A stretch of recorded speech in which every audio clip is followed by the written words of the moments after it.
తండ్రి కుమార పరిశుద్ధాత్మకు మహిమ కలుగునుగాక. ఈనాటి జీవవాక్యం. ప్రభువు న్యాయముగా నిష్పక్షపాతముగా లోకములోని జాతులకు తీర్పు తీర్చును. కీర్తన గ్రంథము 96వ అధ్యాయము 13వ వచనము. ప్రియ దేవుని బిడ్డలారా, సహోదరి సహోదరులారా, ప్రభు అయిన దేవుడు మిమ్ము తన కృపతో ప్రేమతో దీవించునుగాక.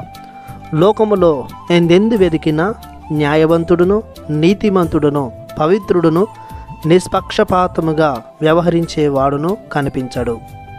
ప్రతి ఒక్కరూ కలుషితమైన వారే.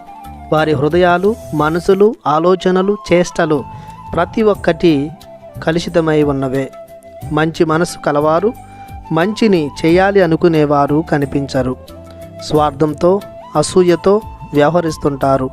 తాను బాగుంటే చాలు అనుకునేవారు సమాజంలో కోకొల్లలు. ఇతరులను గూర్చి, ఇతరుల బాగోగులను గూర్చి ఆలోచించేవారు లేనేలేరు.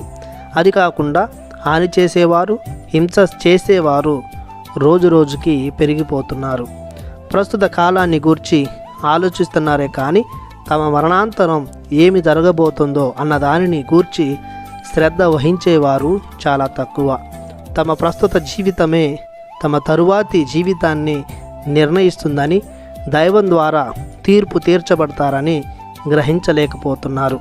వారు జీవించే జీవితం, నడవడిక, మంచితనం, మర్యాద, సంస్కారం, విశ్వాసం, ప్రేమ, నిరీక్షణను బట్టి ప్రభువు తీర్పు విధిస్తాడు. వారి వారి విలువలను, జీవిత శైలిని బట్టి ప్రభువు నిష్పక్షపాతముగా తీర్పు విధిస్తాడు. ప్రభువు ఎవరికిని అన్యాయం చేయడు. వారి విశ్వాసమే, వారి మంచితనమే వారిని మహోన్నతులుగా తీర్చిదిద్దుతుంది. ప్రభువు అంతస్తు, ఐశ్వర్యం, కులం, గోత్రం, వర్గం, జాతి, భాష, ప్రాంతం అంటూ వాటిని ఆధారంగా చేసుకోడు. కానీ ప్రభునిపై చూపిన ప్రేమ, ఇతరుల ఎడల కలిగిన ఆప్యాయతను బట్టి ప్రభు పక్షపాతం లేకుండా తీర్పు విధిస్తాడు. లోకములో ఎవరునూ నిష్పక్షపాతులుగా ఉండరు. కావున నీతిమంతుడైన, న్యాయవంతుడైన ప్రభుని సేవించి, ప్రేమించి ఆయన బాటలో నడుస్తూ జీవించుదాం. ప్రార్థించుదాము. నీతిమంతుడైన ఓ ప్రభువా, మేము తండ్రి దేవుని మన్ననలను పొందుకునే విధముగా జీవించేలా, ఎలాంటి తప్పుడు తీర్పుకు గురి కాకుండా విశ్వాసవంతమైన దయగల జీవితాన్ని కొనసాగించే శక్తిని మాకు దయచేయమని మీ పరిశుద్ధ నామములో ప్రార్థిస్తున్నాము పరమ తండ్రి. ఆమెన్.